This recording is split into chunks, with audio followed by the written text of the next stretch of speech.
বর্তমান বিশ্বের পরিস্থিতিতে জ্বালানি তেল সংকটের সম্ভাবনা থাকায় পাচারের সুযোগ সৃষ্টি হয়েছে।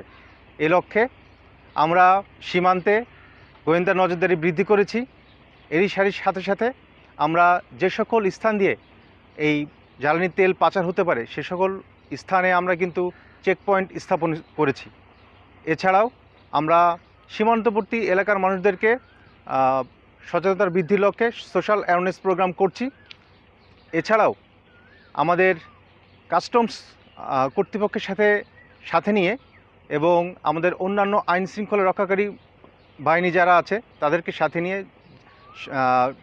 এবং জনসাধারণকে অ্যাওয়ার করে আমরা কিন্তু এই যে সম্ভাব্য যে জ্বালানি তেলের পাচার সেটি রোধ করতে একসাথে আমরা কাজ করে যাচ্ছি।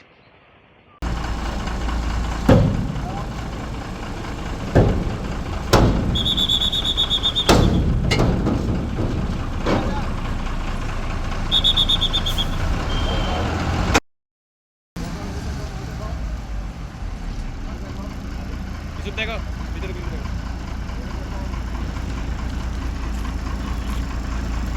সার্চ করে দেখো ভালো করে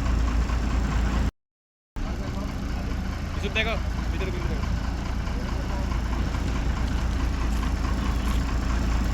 সার্চ করে দেখো ভালো করে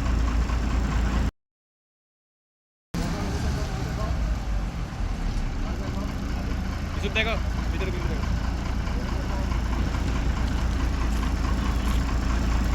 সার্চ করে দেখো ভালো করে